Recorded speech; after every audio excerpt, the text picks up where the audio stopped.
આ પ્રકરણમાં ત્રિપરિમાણીય આકારોનું પ્રત્યક્ષીકરણ શીખીશું. જેટલી પણ વસ્તુઓ કે પદાર્થો જોઈએ છીએ તેને 3 પરિમાણો હોય છે. આ 3 પરિમાણો છે લંબાઈ, પહોળાઈ અને ઊંચાઈ. દાખલા તરીકે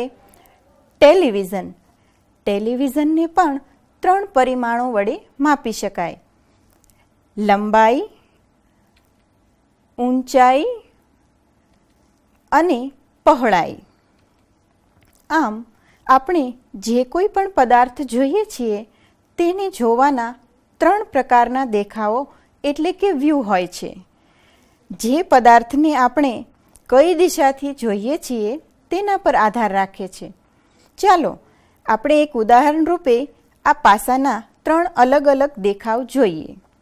જુઓ, ઉપરનો દેખાવ એટલે કે ટોપ વ્યૂ, બાજુનો દેખાવ એટલે કે સાઇડ વ્યૂ અને સામેનો દેખાવ એટલે કે ફ્રન્ટ વ્યૂ. આ જ રીતે અહીં એક મોટર કાર દેખાય છે અને આ મોટર કારના 3 દેખાવ દર્શાવ્યા છે: ઉપરનો દેખાવ, બાજુનો દેખાવ અને સામેનો દેખાવ. જુઓ, અહીં કેટલાક ઘનાકારો આપેલા છે, તેનું અવલોકન કરો. કેટલાક સમઘનથી બનેલા આકારોના જુદા જુદા દ્રશ્યો આપેલા છે, જે અલગ અલગ જગ્યાએથી અલગ અલગ સ્વરૂપે જોવા મળે છે, પરંતુ પદાર્થ તો હકીકતે એક જ છે. ચાલો આપણે પહેલાં 3 સમઘનથી બનેલ આકારો જોઈએ. આ છે તેનો ઉપરનો દેખાવ, આ છે તેનો બાજુનો દેખાવ અને આ સામેનો દેખાવ અથવા આગળનો દેખાવ. એ જ રીતે આ 4 સમઘન દ્વારા બનેલ આકારનો ઉપરનો દેખાવ છે, આ આગળનો દેખાવ છે અને આ બાજુનો દેખાવ છે. બાળમિત્રો, તમે નાના ધોરણમાં હતા ત્યારથી જ નકશાઓ વિશે જાણો છો.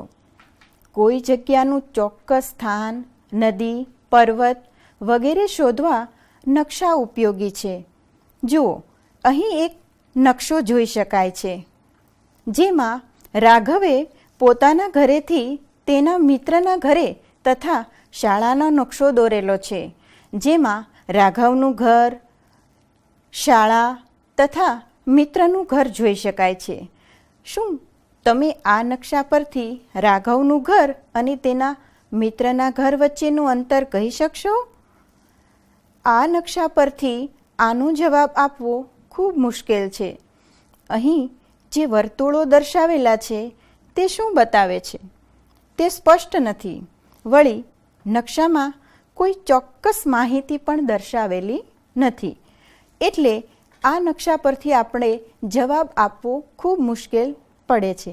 હવે આપણે રાઘવની બહેન મીનાએ દોરેલ નકશો જોઈએ. તેમાં મીનાએ જુદા જુદા મહત્ત્વના સ્થાનોને જુદા જુદા ચિહ્નોના ઉપયોગથી દર્શાવ્યા છે, એટલે ચિહ્નોના ઉપયોગ દ્વારા પણ નકશાનું આલેખન સરળ બને છે.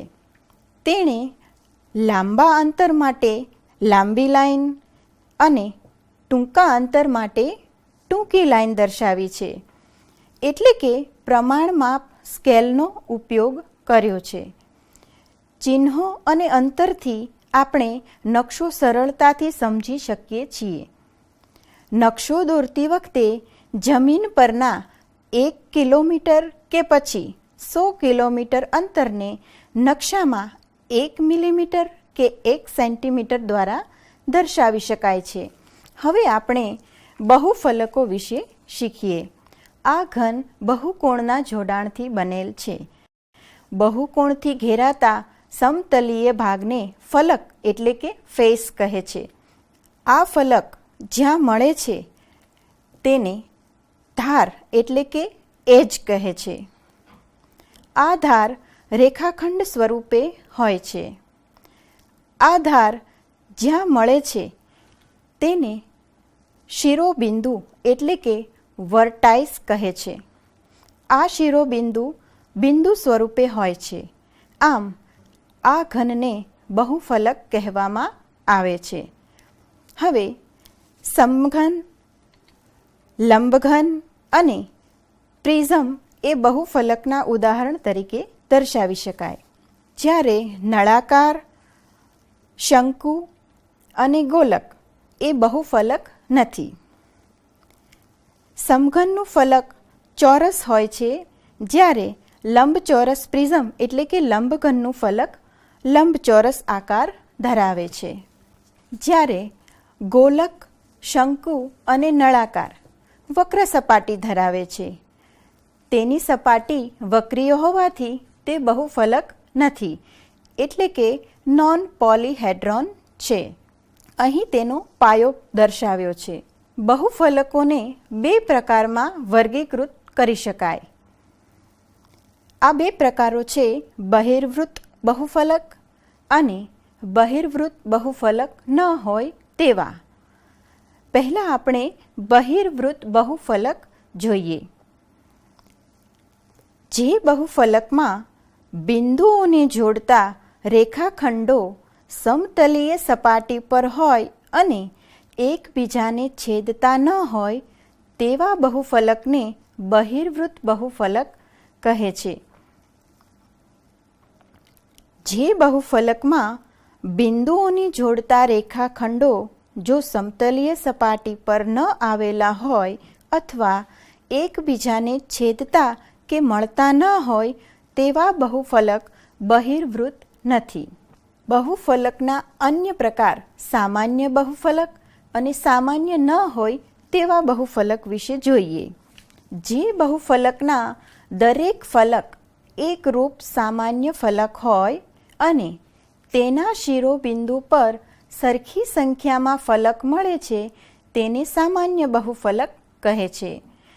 જ્યારે બહુફલકની બધી જ બાજુઓ એકરૂપ હોય પરંતુ દરેક શિરોબિંદુ પાસે સરખી સંખ્યામાં ફલક ભેગા થતા નથી તે સામાન્ય બહુફલક નથી. જેમ કે આ સમઘન, આ સામાન્ય બહુફલક છે. તેના ફલક એકરૂપ છે અને શિરોબિંદુ પર સરખી સંખ્યામાં ફલક મળે છે. આ ચોરસ પિરામિડ ધ્યાનથી જુઓ. તેની બધી બાજુઓ એકરૂપ છે પરંતુ દરેક શિરોબિંદુ પાસે સરખી સંખ્યામાં ફલક ભેગા થતા નથી.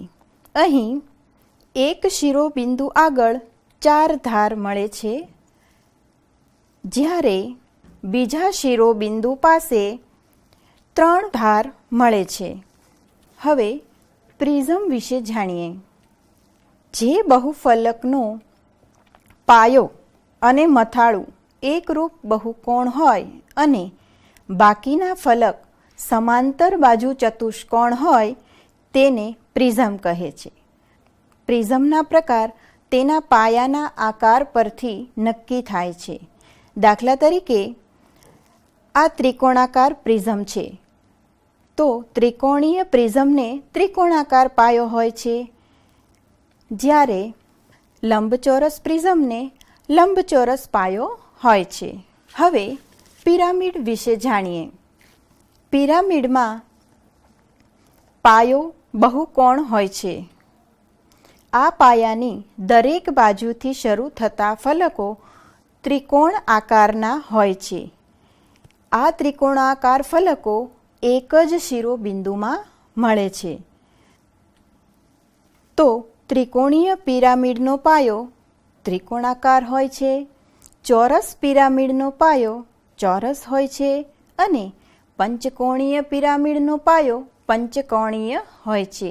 એ જ રીતે ષટકોણીય પિરામિડનો પાયો ષટકોણ